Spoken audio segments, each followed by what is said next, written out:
Hello everyone, welcome to प्रथम GS foundation. प्रथम GS foundation में आपका स्वागत है। यूपी पुलिस कांस्टेबल 2024 वैकेंसी की रिगार्डिंग हम लोग ने क्लासेस स्टार्ट की थी, जिसमें मैथमेटिक्स, रीजनिंग, हिंदी और जीएस की क्लासेस चल रही हैं। आज हम लोग रीजनिंग की क्लास का 5th लेक्चर लेंगे और कुछ इंपॉर्टेंट टॉपिक डिस्कस करेंगे, जिसमें से फर्स्ट टॉपिक है आज का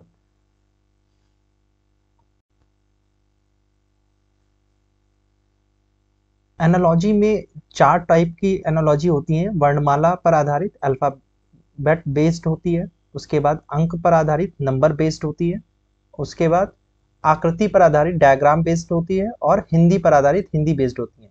ये 4 टाइप की एनालॉजी होती हैं। इन चारों को आज हम डिस्कस करेंगे और देखेंगे किस टाइप के क्वेश्चंस आते हैं। इजी क्वेश्चंस होते हैं, कुछ टफ नहीं होता है, बस थोड़ा सा प्रेजेंस ऑफ माइंड यूज करना है और बहुत ही आराम से ये क्वेश्चन सॉल्व हो जाएंगे। चलिए डिस्कस करते हैं। पहला पहला हम लोग स्टार्ट करते हैं अल्फाबेट बेस्ड पे। ठीक है, क्वेश्चन पहला देखिए। दिए गए विकल्पों में उस पद का चयन करें जो तीसरी पद से उसी प्रकार संबंधित है जिस प्रकार दूसरा पद पहले पद से संबंधित है। इंग्लिश में भी पढ़ दे रहे हैं। Select the term from the given options which is related to the third term. Third term से जो ये क्वेश्चन मार्क है ना, ये थर्ड टर्म से किस तरह से रिलेटेड है ये मुझे बताना है। In the same way as the second term is related to the first term. ये जो सेकेंड टर्म है, जिस तरह से ये फर्स्ट टर्म से रिलेटेड है, उसी तरह मुझे यहाँ क्वेश्चन मार्क में वो टर्म बताना है जो थर्ड टर्म से रिलेटेड है। हिंदी में फिर से देख लीजिए। मुझे उस पद का चयन करना है, ये जो 4 ऑप्शन दे रखे हैं, उस पद का चयन करना है जो तीसरे पद से रिलेटेड है। मतलब ये आई और क्यू से रिलेटेड है, उसी तरीके से जैसे दूसरा पद पहले पद से रिलेटेड है।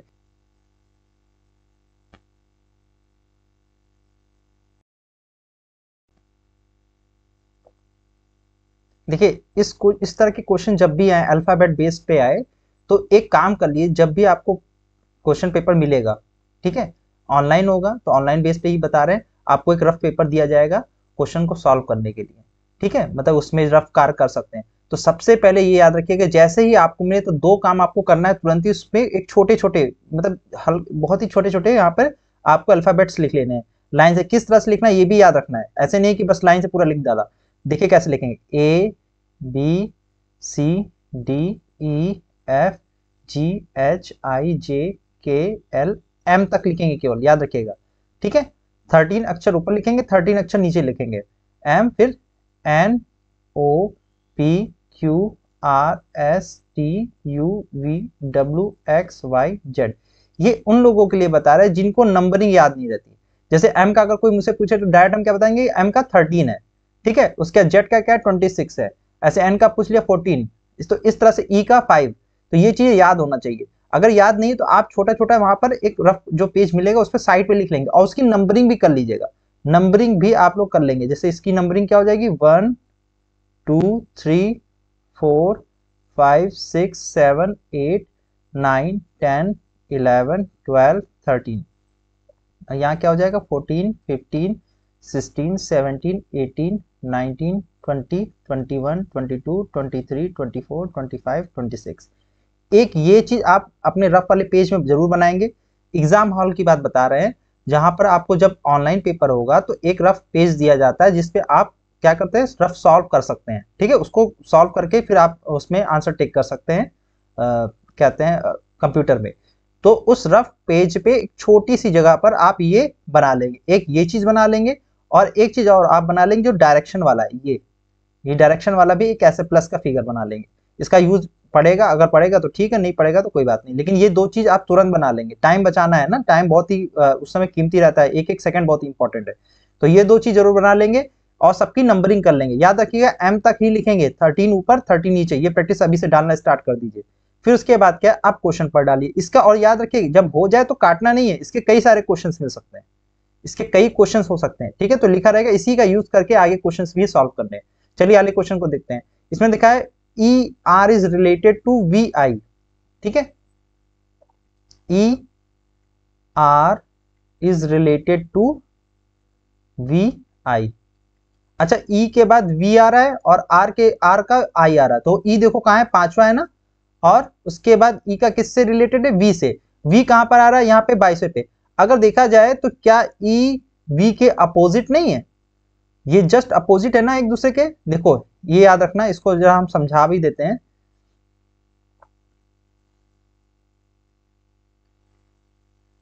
देखिए अगर हम यहाँ पे लिखे ए बी सी डी, फिर से लिख लेते हैं, A B C D E F G H I J K L M N O P Q R S T U V W X Y Z. अब इसमें अपोजिट वाले कौन कौन से हैं, देखिए ए का अपोजिट कौन सा होगा, जेड। दिख रहा है सबको, ए का अपोजिट क्या होगा, जेड होगा ना। एम का अपोजिट एन होगा, बी का अपोजिट वाई, एल का अपोजिट ओ, सी का अपोजिट एक्स, के का अपोजिट पी। इस तरह सारे अपोजिट होते जाएंगे। तो अपोजिट वाले अगर हम लिखना चाहें तो क्या होगा, ए का अपोजिट क्या होगा, जेड होगा, बी का अपोजिट वाई, सी का अपोजिट एक्स, डी का अपोजिट डब्ल्यू, ई का अपोजिट वी, एफ का अपोजिट यू, उसके बाद जी का अपोजिट टी। याद रखिएगा जी और टी एक दूसरे के अपोजिट ऐसे सामने सामने होते हैं। उसके बाद एच का अपोजिट एस, इसी तरह सिमिलरली सारे और लिख लेंगे, है ना। तो ये अपोजिट ऐसे अगर याद रहे तो ठीक है, अगर नहीं याद है तो डायरेक्ट आप देख के भी कर सकते हैं। तो यहां बताइए जो मैंने लिखा था अभी, इस चीज को नोट कर लीजिएगा ना, अपोजिट वाले याद रखिएगा। अच्छा अपोजिट नहीं याद आ रहा है तो इस तरह से अगर अपोजिट नहीं समझ में आ रहा है तो एक काम करिएगा, ए से लेके एम तक लिख लीजिएगा, फिर यहाँ जेड से लिखिएगा, Z Y X W V U T S R Q P O N.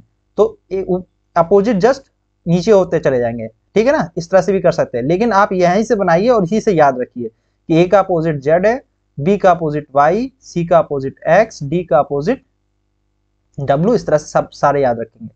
अब इस क्वेश्चन को सॉल्व करते हैं, चलिए।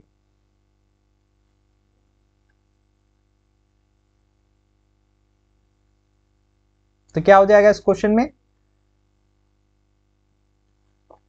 ई का अपोजिट देखिए वी है, और आर का क्या आ रहा है, आई आ रहा है। तो देखिए आर आई के अपोजिट है कि नहीं है, आर कहाँ है, ये है, ये आर है और आई यहाँ पर है। देखिए इसके इस साइड कितने, 1 2 3 4, और आर के साइड कितने, 1 2 3 4। तो इसका मतलब ये क्या हो रहा है, आई आर का अपोजिट। तो ये जितने भी लिखे गए वो अपोजिट टर्म्स वाले लिखे गए ना। इसको लिख सकते हैं ना कि ये जो इन्होंने जो एनालॉजी लगाई वो क्या लगाई है, अपोजिट वाली एनालॉजी लगाई है, ठीक है। तो सेम आई क्यू को क्या हो जाएगा, आई का अपोजिट क्या हो जाएगा, देखिए आई का अपोजिट 9 पे है ना, 1 2 3 4, तो यहां से 1 2 3 4 आर हो जाएगा, यहां पे आर हो जाएगा, ठीक है। और उसका क्यू का क्या हो जाएगा, क्यू, क्यू कहां गया, नहीं ये किसका अपोजिट आई होगा, यहां पे याद रखिएगा। ये अब थोड़ा सा गलत हो जाएगा अगर इसको ध्यान नहीं दिया। ये देखिए ये सेकंड टर्म का रिलेशन दे रखा है, तो मुझे जो निकालना है उसका फर्स्ट टर्म से रिलेशन बताना है। तो किसका आई होगा, तो आई के बाद वाला क्या आएगा बताइए, आई का अपोजिट आर, आई का अपोजिट आर हो जाएगा। समझ में आ रहा है, सबको समझ में आ रहा है।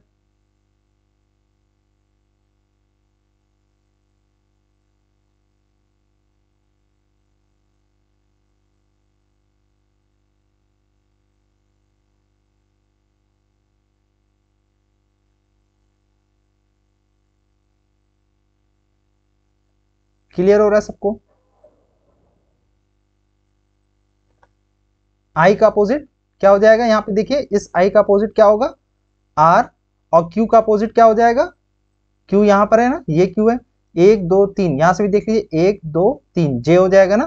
तो ये जे हो जाएगा, आर और जे आएगा, इसमें से कोई है, आर जे कोई है नहीं है, ये भी नहीं, ये भी नहीं है, ये भी नहीं है, ये भी नहीं है।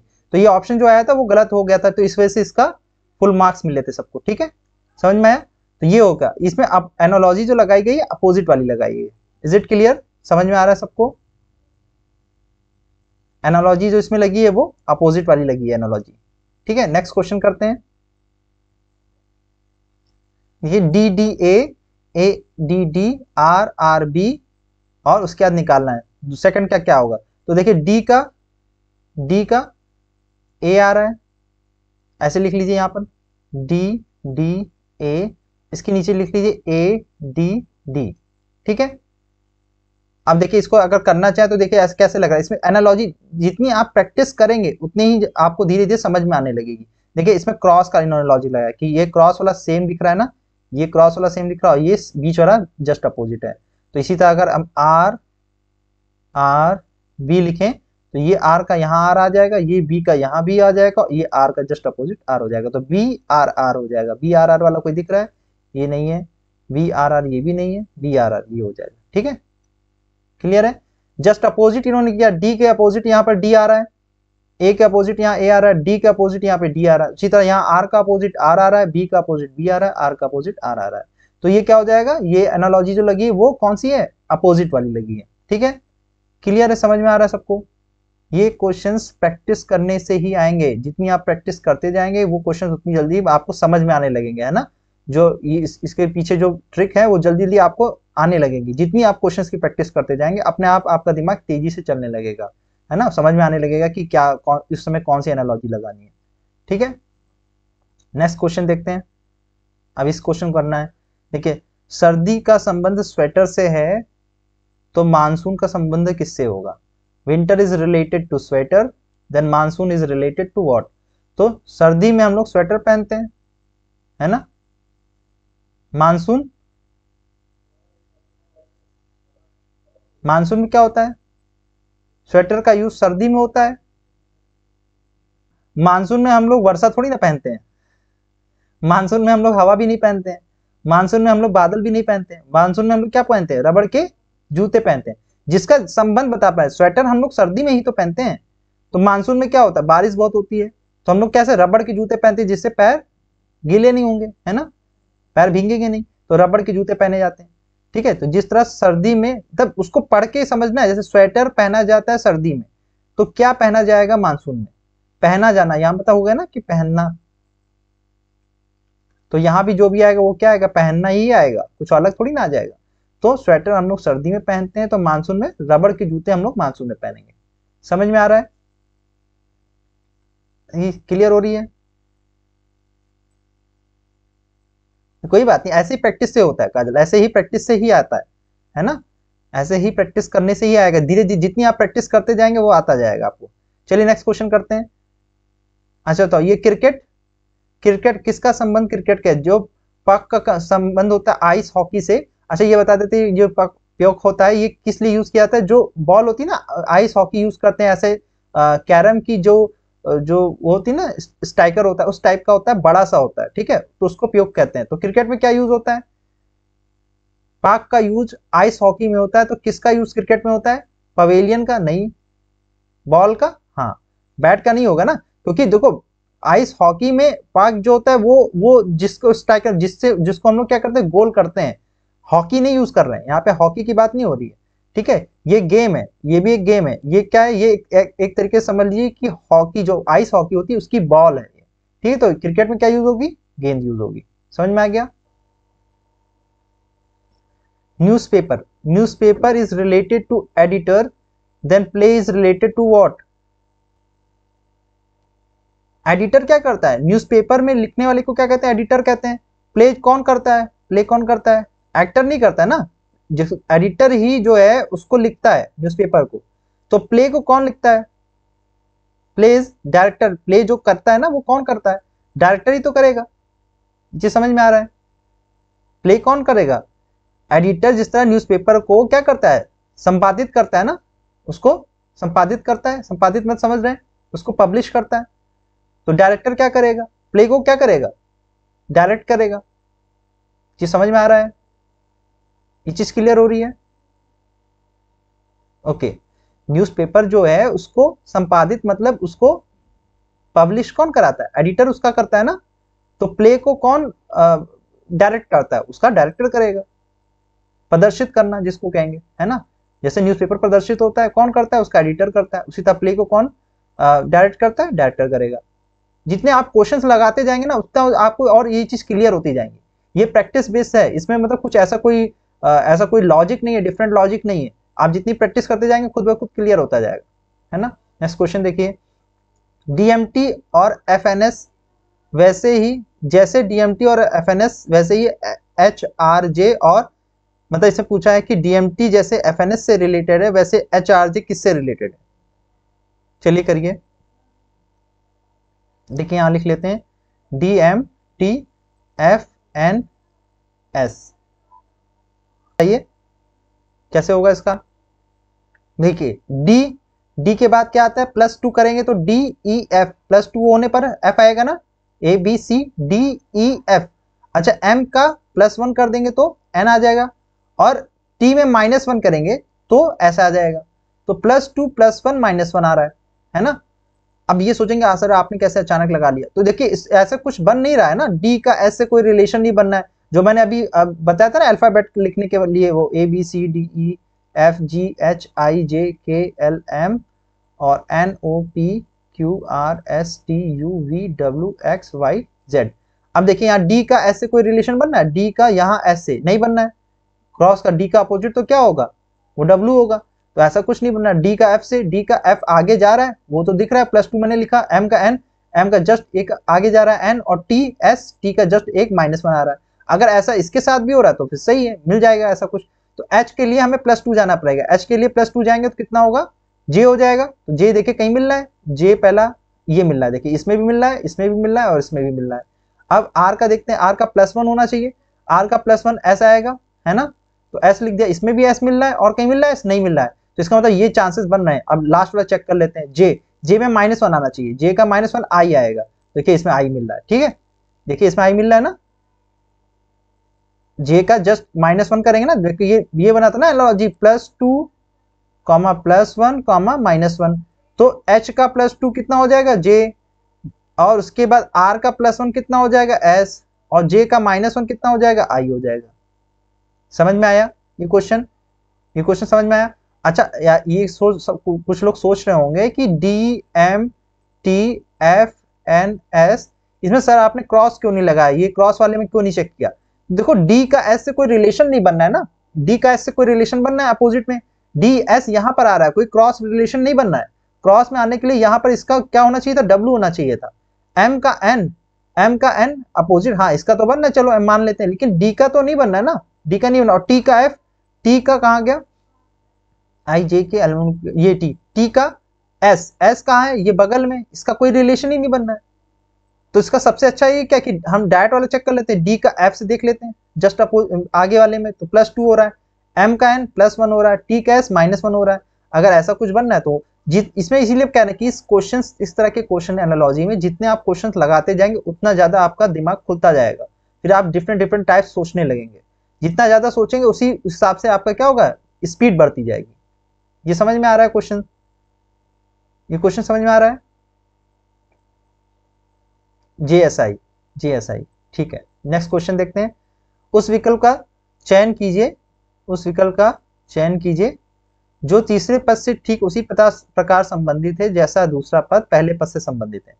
देखिए तीसरा पद यहां पर इससे किस प्रकार संबंधित है जैसा दूसरा पद महाराष्ट्र से संबंधित है, तो इसका बता देगा कोई, क्या होगा इसका, बहुत ही इजी है ना।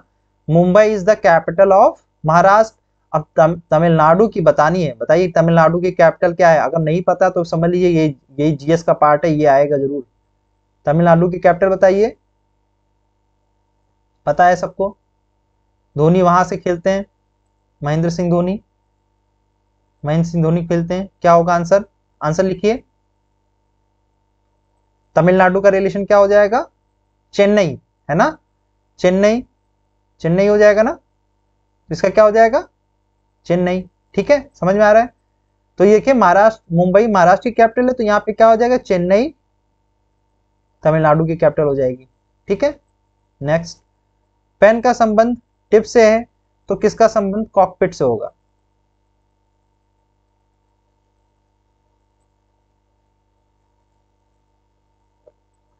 पेन के आगे का हिस्सा क्या कहलाता है, टिप होता है ना, पेन के आगे का हिस्सा क्या होता है, टिप, टिप होता है। समझ में आ रहा है, ये क्वेश्चन समझ में आ रहा है।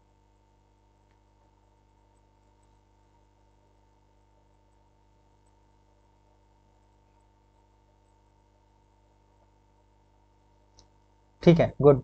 हाँ, तो ये पेन, इसका आंसर बताइए क्या होगा। पेन में आगे क्या होता है, नोक होती है ना, टिप होती है।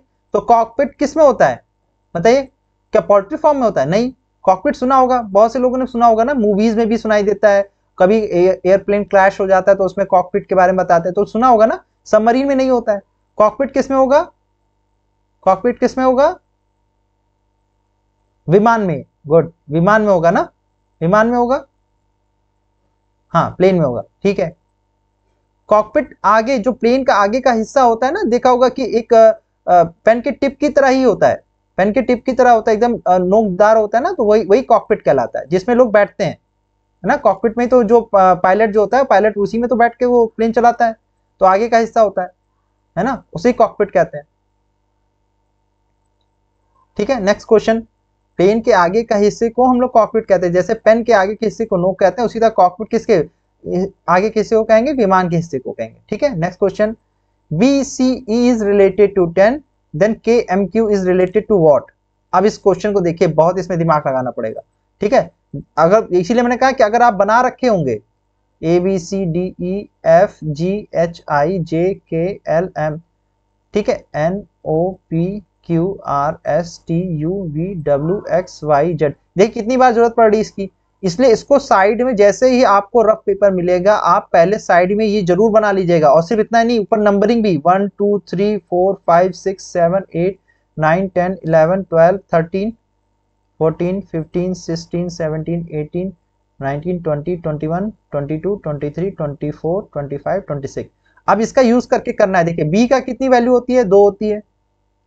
अच्छा ये भी समझना है, यहाँ पे 10 दे रहा है, एक ही नंबर दे रहा है ना, एक नंबर दे रहा है, तो इसका मतलब कुछ एडिशन सब्सट्रैक्शन या इस टाइप की कोई एनालॉजी लगाई होगी। तो चेक करते हैं, बी की वैल्यू कितनी है, 2 है, उसके बाद सी की वैल्यू कितनी है, 3 है, और ई की वैल्यू कितनी है, 5 है।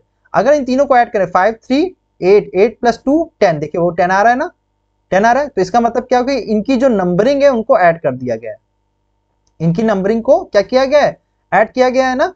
फिर अब इसके बाद इसमें भी वही लगा देते हैं, के एम क्यू में के की वैल्यू कितनी है, 11, के की वैल्यू 11, एम की वैल्यू कितनी है, 13, और क्यू की वैल्यू कितनी है, क्यू की वैल्यू कितनी है, 17, है ना।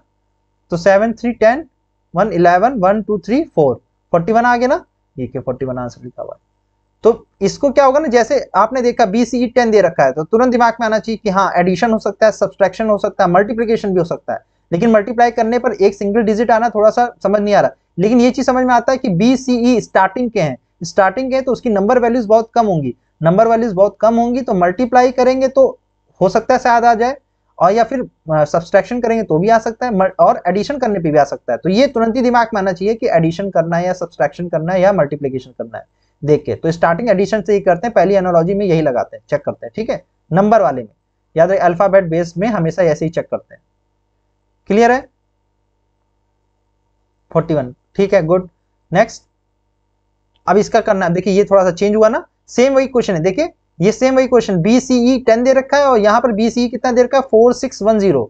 अब इस क्वेश्चन को कैसे करेंगे बताइए, सेम वही क्वेश्चन है। अब इसमें देखिए 4 नंबर दे रखे हैं, 4 नंबर दे रखे हैं, इसको कैसे करेंगे। बी का कितना है, देखो अभी मैंने बताया था, बी ए के बाद बी आता है, बी 2 है, 2 का एडिशन करने पर देखिए कुछ नहीं आता ना, मैंने बताया एडिशन करने पर एक, अगर ये 3 है, इनको एडिशन करने पर तो अभी हम लोगों ने निकाल लिया, 10 आ रहा था, एक 2 डिजिट नंबर आ रहा था, लेकिन यहाँ 4 डिजिट नंबर, तो कुछ डिफरेंट किया होगा इन्होंने।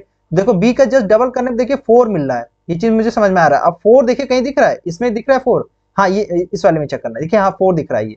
अब सी का कितना होता है, 3 होता है, 3 का जस्ट डबल किया तो कितना आ गया, 6, ये के 6 भी आ गया।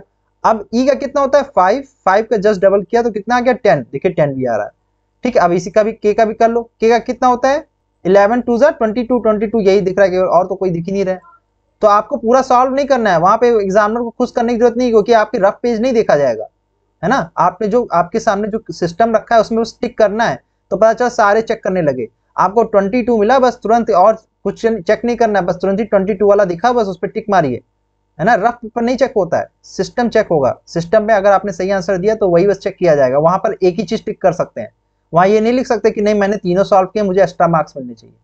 आपको एक दिखा, बस 22 आ रहा है, तो मतलब एक है ऑप्शन, बस तुरंत उसको टिक करिए। अगर 2 हो जाते फिर आगे हम चेक करते, ठीक है ना, एक ऑप्शन दिखा तुरंत ही उसको आंसर करिए, उसके बाद आगे बढ़िए। यस आयुष यादव सही है। नेक्स्ट क्वेश्चन, इसको करिए। AERYL, इसका रिलेशन कैसे दे रखा है? AERYL का रिलेशन दे रखा है TEAL से। बताइए कैसे करेंगे? देखिए AERYL का क्या है, अब देखो इसमें कोई भी एडियल कुछ भी नहीं लग पा रहा है ना। देखिए एक चीज और समझिए, यहाँ देखा 1 2 3 4 5 5 दे रखा है और यहाँ पे सिर्फ 4 दे रखा है, तब तो कुछ अलग होगा, है ना, कुछ अलग होगा। तो ना ही एडिशन सब्सट्रैक्शन मल्टीप्लिकेशन कुछ भी नहीं लग रहा है। तो अच्छा इसमें अगर थोड़ा सा ध्यान दें, EARLY अर्ली लिखा है ना, EARLY अर्ली। अच्छा अर्ली को इन्होंने किस तरह से लिख दिया है? AERYL। अर्ली का इन्होंने जस्ट अपोजिट क्या होगा? लेट हो जाएगा, LATE, लेट हो गया। ये थोड़ा सा टफ था, LATE दे रखा है। ठीक है, अब किस तरह से दिया है ये भी आपको देखना है। ये क्या है? HAPPY, happy. हैप्पी का क्या हो जाएगा? सैड हो जाएगा। देखिए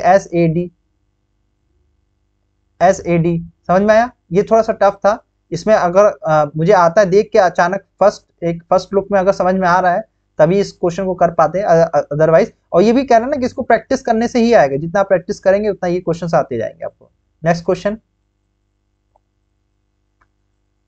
उस विकल्प का चयन कीजिए जो तीसरे पद से उसी प्रकार से संबंधित जैसा दूसरा पद पहले पद से। इसका संबंध जैसे इससे रिलेटेड है उसी तरह इनमें से कौन सा ऐसा संबंध है जिसका संबंध पैंट से है? बताइए, करिए इस क्वेश्चन को कैसे करेंगे। S के बाद +1 करेंगे तो कितना आ रहा है? S का +1 किया तो T आ जा रहा है। हाँ ये चीज दिख रहा है, इसका मतलब O के बाद OP +1 करने पर P मिल रहा है। C का +1 करने पर D मिल रहा है। K का +1 करने पर L मिल रहा है। S का +1 करने पर T मिल रहा है। तो बस यहां भी वही कर दीजिए कि इसका P का +1 करने पर P Q आ जाएगा। तो इसका तो ये दोनों तो कट गए, है ना। P का Q हो गया, A का B आ रहा है तो B आ गया, B दोनों में है। उसके बाद N के बाद क्या आएगा? MNO आएगा ना, O आएगा। देखिए इसमें नहीं तो तुरंत काट दिए, आगे बढ़िए, लेकिन चलिए पूरा कर देते हैं। N का O आ जाएगा +1 करने पर T के बाद U आएगा +1 करने पर, और S का +1 करने पर T आ जाएगा। तो A ऑप्शन क्या हो जाएगा? करेक्ट हो जाएगा। समझ में आ रहा है? नेक्स्ट क्वेश्चन, EV का जो रिलेशन MN से JQ का वही रिलेशन किससे होगा? ये क्वेश्चन अभी हमने जस्ट कुछ देर पहले बताया है ना। क्या हो जाएगा इसका रिलेशन? IR हो जाएगा ना। E का अपोजिट कितना है? E नहीं, ये नहीं वाला क्वेश्चन, वो अलग था, ये अलग है। देखते हैं कैसे होगा। ABCDE का रिलेशन MN से दे रखा है और उसी के से हमें बताना है JQ का रिलेशन बताना है। कैसे करेंगे? अच्छा E का कितना होता है? E इक्वल्स टू 5 होता है। V का कितना होता है? 22। V का 22 होता है। V का 22 होता है ना। ठीक है, तो अगर और M का कितना होता है? पहले M का लिख लीजिए, है ना। M का कितना होगा? 13 और N का कितना है? 14। देखिए कुछ रिलेशन बनना है, कुछ रिलेशन बनना है। ये दोनों इससे रिलेटेड हैं। क्या क्या रिलेशन बनना? अच्छा ये चीज देखिए, अगर हम 22 में 5 जोड़ दें तो कितना हो जाएगा? 27। और 13 में 14 जोड़ दें तो कितना हो जाएगा? 27। इसका मतलब इन दोनों को की जो नंबरिंग वैल्यूज हैं वो आपस में, उनका सम आपस में बराबर है। तो JQ का भी निकाल लीजिए। J का कितना होता है? J का 10 होगा, है ना। E के बाद E का 5, EFGHIJ, है ना। वैसे याद करने का ट्रिक है, देखिए 5 का याद करने का इजोटी से याद रख लीजिए, EZOTY। E का 5 होता है, J का 10 होता है, O का 15 होता है, T का 20 होता है, Y का 25 होता है। ठीक है, ये 5 ऐसे अगर याद करना बस इतना ही याद कर लीजिए। वैसे याद तो सारे होने चाहिए वर्ड्स, है ना, उसकी नंबरिंग। तो देखिए J का कितना होता है? 10 होता है। इजोटी से याद कर लीजिए, इजोटी ट्रिक होती है। ठीक है, J का 10 होता है। उसके बाद Q का कितना होगा? Q का कितना होगा? 17 है ना, क्यू का कितना होगा 17, तो इसका सॉल्व कर, ये ऐड करेंगे तो कितना हो जाएगा 17 10 27 हो जाएगा। तो इसमें देखिए 27 किसी का आ रहा है, डी का, A B C D, D का 4, डी ई एफ और +6 नहीं आ रहा है, गलत हो गया। जी एच का, आई आर का, चलो अगर वो कह रहे तो चेक कर लेते हैं, आई का कितना होता है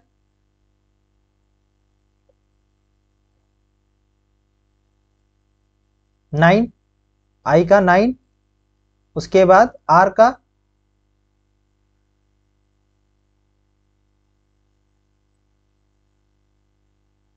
17, 17 और 9 कितना होता है 17 9 26 हो जाएगा।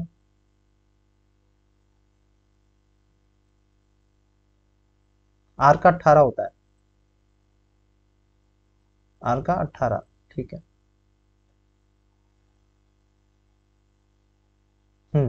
आ आएगा, ठीक है।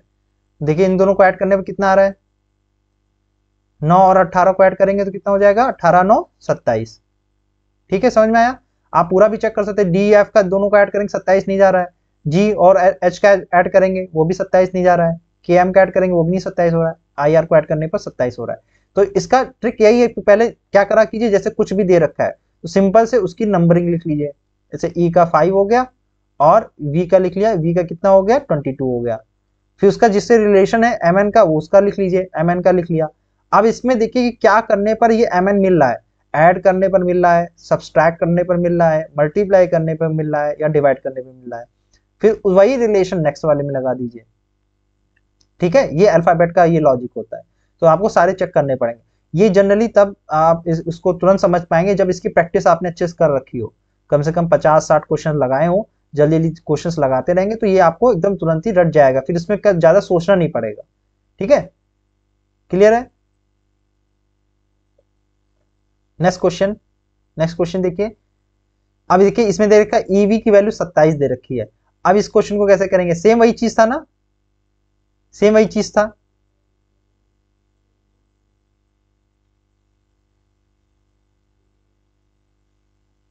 इस क्वेश्चन में देखिए क्या दे रखा था, ईवी कुछ अलग दे रखा था, एम एन दे रखा था, और यहां पर क्या दे रखा है ईवी की वैल्यू 27 दे रखी है। तो कैसे करेंगे, देखिए ई की वैल्यू 5 है और v की वैल्यू कितनी है 22, दोनों को ऐड कर दिया तो क्या हो गया 27, ऐड करने पर 27 आ रहा है। और जे क्यू, जे की वैल्यू कितनी होती है, जे की वैल्यू कितनी होगी 10 है ना, जे की वैल्यू 10 और क्यू की वैल्यू 17, ऐड कर देंगे तो कितना हो जाएगा 27, देखिए 27 आ रही है ना, इसमें ऑप्शन दे रखा है, समझ में आ रहा है। इस क्वेश्चन को करिए, 110 is related to 10, 132 is related to what.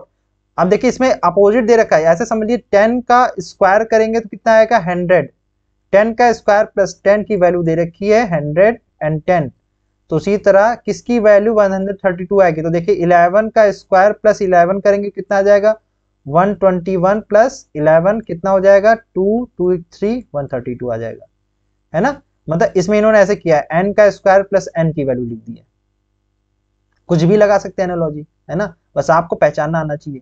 10 का स्क्वायर प्लस 10 किया तो 110 मिल गया, 11 का स्क्वायर प्लस 11 करेंगे तो 132 लग जाएगा, तो इन्होंने क्या लगाया n स्क्वायर प्लस n की एनालॉजी लगा दी है, समझ में आ रहा है। ठीक है, नेक्स्ट क्वेश्चन।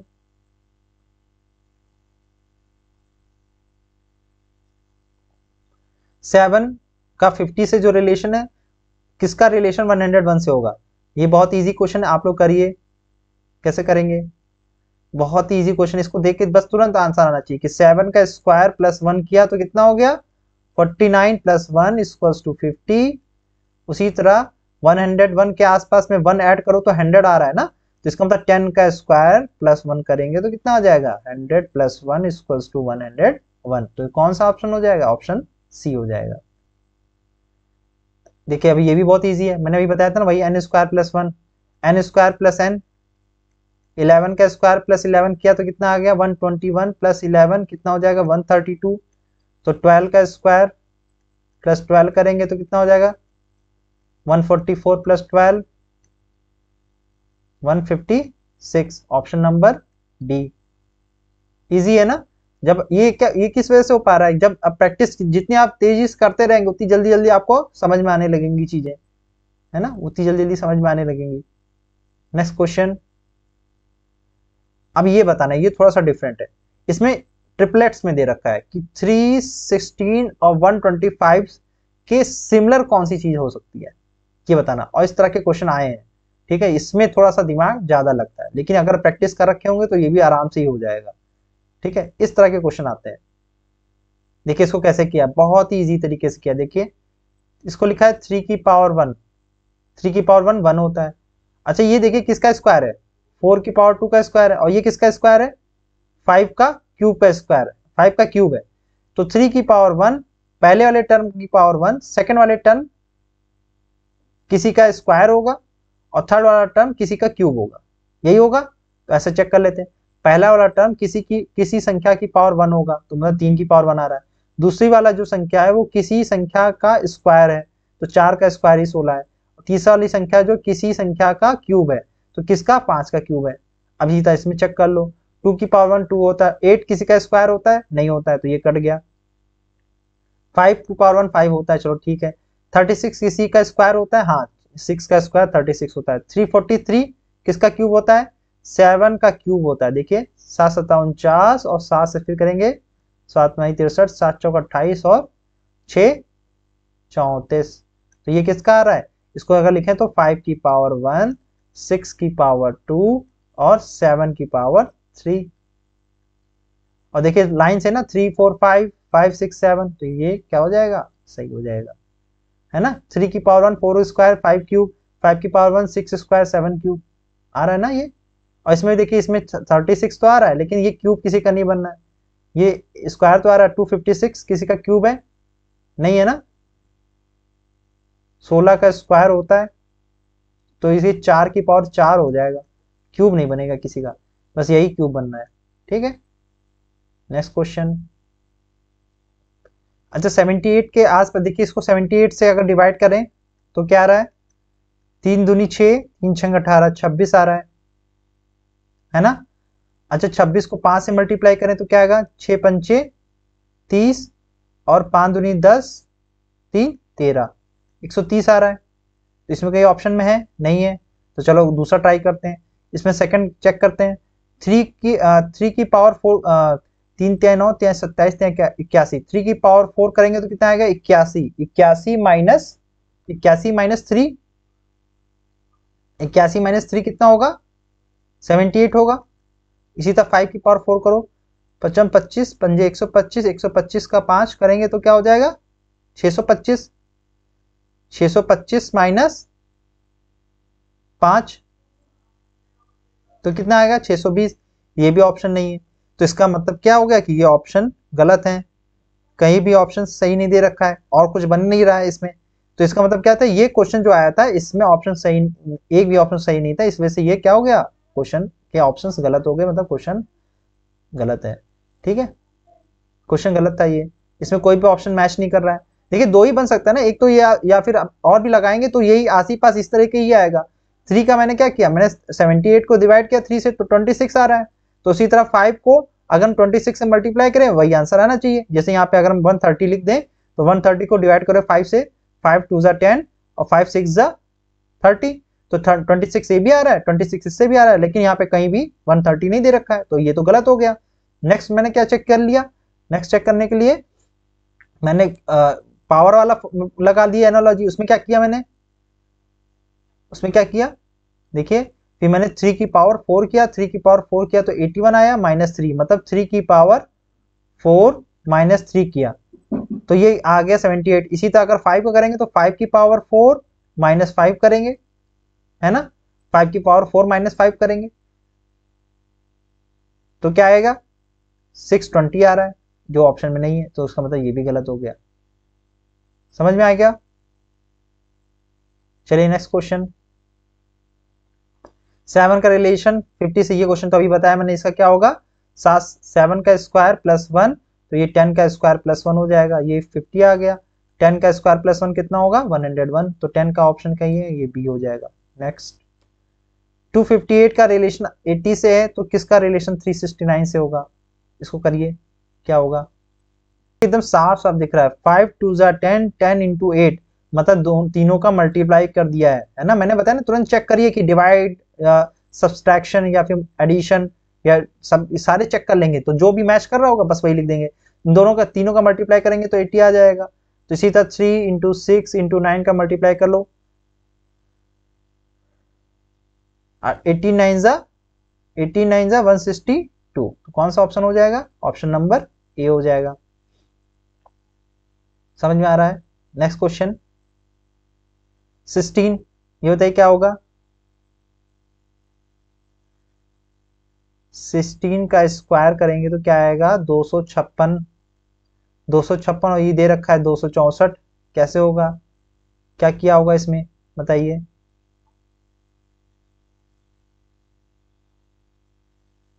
क्या किया है, ऐसे ही दिमाग लगाना है यहाँ पे कि क्या इसमें कुछ ऐसा कुछ किया है कि जिसे हम बता सकें। 16 का स्क्वायर 256 आ रहा है, कितना ज्यादा है, 8 ज्यादा है ना, तो इसका मतलब प्लस 16 डिवाइडेड बाई 2 कर दिया है ना, यही तो किया, तभी तो इसमें ऐड करेंगे तो क्या आ जाएगा 256 प्लस 8, 8 कैसे आएगा 16 का डिवाइडेड बाई 2, मतलब इन्होंने जो किया है N square plus N upon 2 की एनालॉजी लगाई है। तो 16 का स्क्वायर प्लस 16 अपॉन 2 कर दिया, तो इसमें बस 22 का स्क्वायर प्लस 22 अपॉन 2 कर देंगे। 22 का स्क्वायर कितना होगा 484, और 22 divided by 2 11, 415 8194, 495, option number D. जितनी ज्यादा प्रैक्टिस करते जाएंगे उतनी जल्दी ये चीजें समझ में आने लगेंगी। इसमें घबराना नहीं है, ऐसा नहीं कि पहली बार देखा कि अरे सर कैसे लगाए दे रहे हैं। तो ये क्या है ना कि प्रैक्टिस है, जितनी आप प्रैक्टिस करते जाएंगे ना तो उतनी आपको उतनी ज्यादा डायरेक्शंस दिखने लगेंगी, तुरंत समझ में आने लगेगा हाँ इसमें ये लग सकता है, इसमें ये लग सकता है।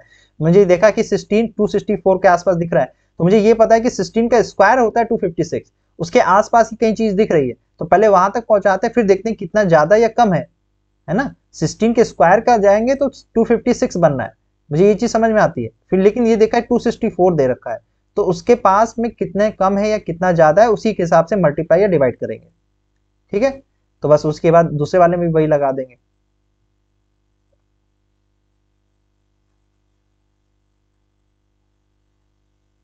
नेक्स्ट क्वेश्चन, अब ये है डायग्राम बेस्ड, ठीक है, डायग्राम बेस्ड भी है, इसको देखिए कैसे करेंगे।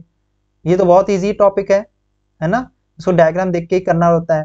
तो बताइए क्या किया है इसमें, एक इसमें क्या दे रखा है, ये ट्राइंगल है, उसका रिलेशन इसके साथ दे रखा है, तो इसका रिलेशन किसके साथ होगा, तो ट्राइंगल का ट्राइंगल ही बनना है, लेकिन क्या इन्वर्टेड कर दिया, मतलब इसका जो वाला पॉइंट था वो इधर कर दिया, तो इन्वर्टेड ये भी हो जाएगा। तो देखिए पहले चीज तो ये तो कट गया, मतलब जितनी भी जो एक ट्राइंगल बनता है कितनी भुजाओं से बनता है, 3 भुजाओं से बनता है, तो ट्राइंगल को इन्वर्टेड कर दिया, उसके बाद अंदर कितनी भुजाएं आ रही है 3 आ रही है। इसी तरह जो स्क्वायर है उसको उसमें कितनी भुजाएं 4 हैं, तो अंदर 4 आनी चाहिए, तो 1 2 इसमें 2 आ रही है, 1 2 इसमें भी 2 आ रही है, 1 2 3 4, ये 4 आ रही है, ये 4 आ रही है ना। अंदर अंदर देखिए नंबर ऑफ जो अंदर जो भी लाइंस हैं उसको काउंट करिए, 1 2 3 आ रही है, 3 साइड से एक ट्रायंगल बनता है, अंदर भी 3 आ रही है, 4 साइड से एक क्या बनता है स्क्वायर बनता है।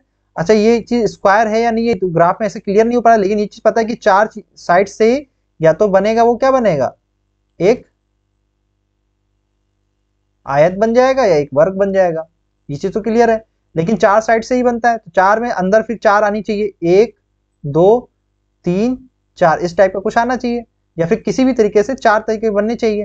तो देखिए ना इसमें बनना, इसमें एक साइड आ रही है और एक ये आ रही है, 2 हो गया, एक ये 2 आ रहा है, इसमें आ रहा है देखो 1 2 3 और 4, तो ये कौन सा ऑप्शन सही हो जाएगा, बी। नेक्स्ट 72, ये क्वेश्चन करिए, कैसे करेंगे इस क्वेश्चन को। देखिए इसमें 4 खाने थे, 4 खानों में एक ब्लैक आ रहा है, तो 8 खानों में कितना ब्लैक आना चाहिए, अगर सेम कंडीशंस हैं तो 8 खानों में 2 ब्लैक आना चाहिए, और उसके बाद 12 खानों में 3 ब्लैक आना चाहिए और 16 खानों में 4 ब्लैक आना चाहिए, इसकी कंडीशन के हिसाब से।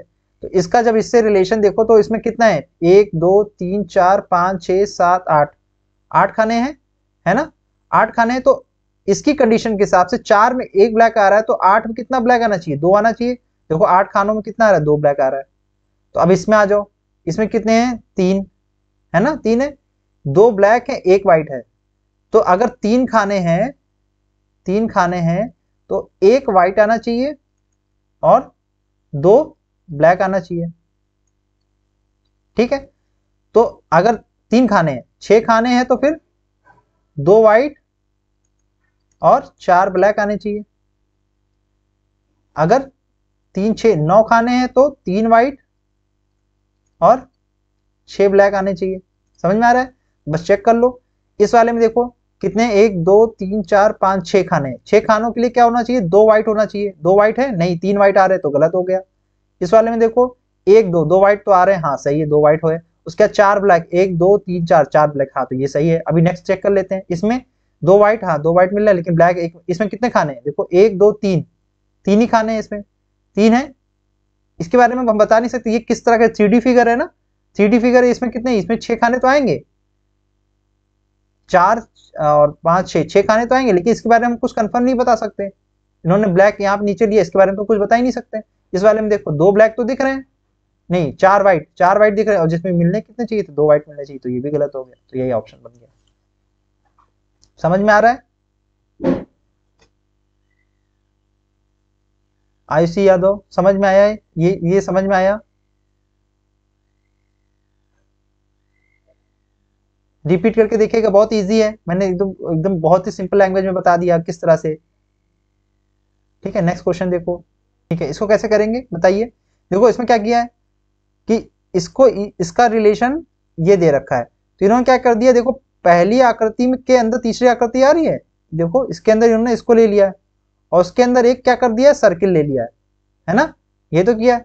अच्छा इसमें भी ऐसा करने की कोशिश करते देखे कुछ मिल रहा है, पहली आकृति के अंदर तीसरी आकृति करो तो ऐसा आना चाहिए कुछ, इसके अंदर इस टाइप का तो मिलना ही चाहिए। तो इस तरह का कोई दिख रहा है, ये दिख रहा है, और कोई दिख रहा है, नहीं और कोई नहीं दिख रहा है ना, और कोई नहीं दिख रहा है, ये दिख रहा है। देखो इसमें इसके अंदर एक सर्किल बनाना चाहिए, देखो सर्किल आना चाहिए, इसमें सर्किल था नहीं, इसमें भी सर्किल आ रहा है। तो देखो पहली आकृति के अंदर जो है तीसरी आकृति इसमें भी है, और पहली आकृति के अंदर तीसरी आकृति इसका बनना है। देखो इसमें अपोजिट वाला, देखो ये ऐसे दे रखा है, इन्होंने सीधा ले लिया है, तो ये तो गलत हो गया, क्योंकि ये इस टाइप का है ना शेप, शेप देखिए शेप से पहचानेंगे, लेकिन इसमें देखो पहली आकृति के अंदर इन्होंने लास्ट वाली आकृति ले ली है, तो ये गलत हो गया। तो कौन सा ऑप्शन सही हो जाएगा, ए ऑप्शन सही हो जाएगा। समझ में आ रहा है, हाँ सही है, काजल यादव सही है। नेक्स्ट ये कैसे करेंगे,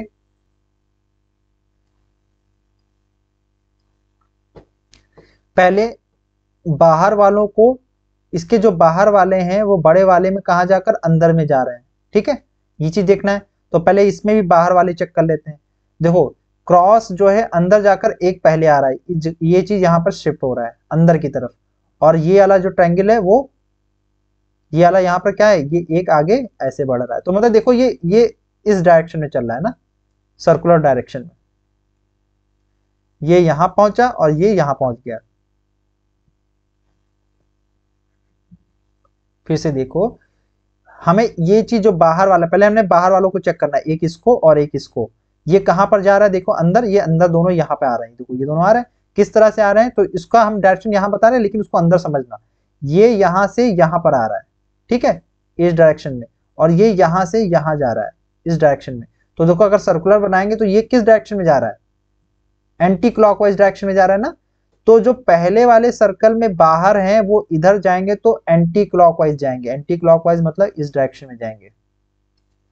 तो एक एक, तो एंटी क्लॉकवाइज मतलब जेड यहां आ जाएगा, जेड इस जगह पर आ जाएगा, और एल इस जगह पर आ जाएगा, है ना, सॉरी जेड यहां पर आ जाएगा, तो ये जेड हो गया, और एल कहां पर आ जाएगा, एल एक पहले इधर इधर आ जाएगा, ठीक है, अंदर की तरफ, अंदर की तरफ मतलब यहाँ एल और यहाँ जेड। तो एल और जेड वाले देखो कोई दिख रहे हैं, नहीं दिख रहे, बस डायरेक्ट ऐसे ही मार दो, ज्यादा देखने की जरूरत ही नहीं। फिर से देख लो, यहां तक तो समझ में आ ही गया था ना, फिर से देखो एंटी क्लॉकवाइज में, ये मुझे एंटी क्लॉकवाइज करना है, जो बाहर है उसको अंदर एंटी क्लॉकवाइज में रखना है।